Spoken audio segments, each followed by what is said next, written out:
I actually didn't know if I wanted to do this video, but I'm going to do it anyway because it's something that's very dear to my heart. And it's the difference between shame and guilt. And I will talk about the difference between the two and how, if you're somebody who is struggling with shame, how to overcome it. So I have experienced shame for the majority of my life. And it's basically the feeling of not feeling good enough. The difference between shame and guilt is I made a mistake. Shame is I am a mistake. So with guilt and you made a mistake, you can gain something from it, or you can move on from it, or not do that, thing, or say that thing again, and you can gain something from it and get a positive at it. But if you experience shame, you just feel like you're not enough, that you're bad, there's something wrong with you, that you're unlovable. And typically the feeling that I get from most people that struggle with shame is they feel a sense of dirtiness. So I wanted to give a little bit the reasons why people feel shame and some tips on how you can overcome it, which some worked for me. I did get some of this information I learned on my own. I got some information from Teal Swan and from Brene Brown, and I just wanted to give them some credit, and I'm very grateful. So when people struggle with shame, they typically have some sort of addiction. Shame is linked to all autoimmune system disorders. It's linked to AIDS, acne, back problems, depression, anxiety. It's a really big epidemic, but I don't really see anybody talking about it. All people that struggle with body image issues or eating disorders, bulimia, anorexia, all struggle with shame. And it's the feeling of obsession, basically, of trying to be good. When you are good, you get your needs met. But if you don't feel like you're good, you feel like it's like a never-ending quicksand. Like, you just feel very bad about yourself. It's kind of the feeling of being in a swamp and trying to dig your way out. You never feel clean enough, thin enough, pretty enough, smart enough, and it's the enough feeling. So I wanted to give some tips on if you are somebody that struggles with chronic shame, how this has benefited me. And the first one that I recommend is, I'm a big fan of inner child work, and when I see somebody that is an adult and they struggle with shame, what that tells me is that an inner child has been shamed, and it's a wound that hasn't been addressed yet.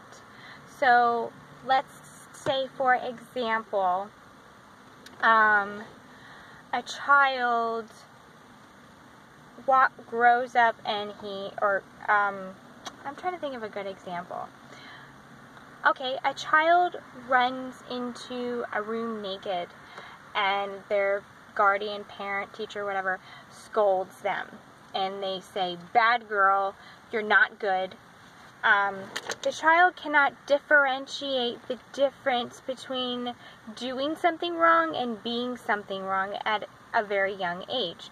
And when I see somebody that struggles with a lot of shame, typically they've had some sort of emotional or physical or sexual abuse.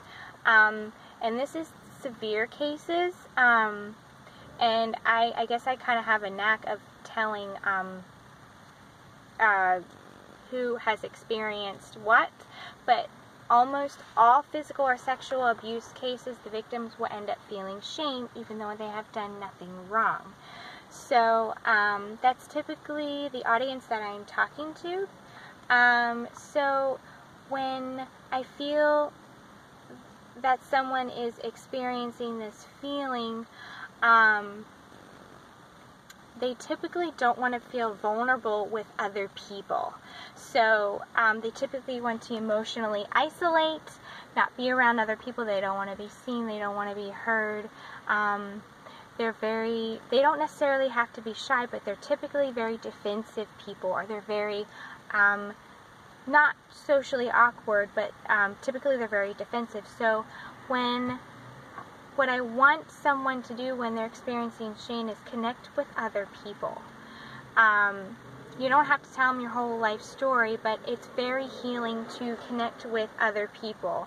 I'm a Scorpio, so I am very used to being a hermit in my little shell.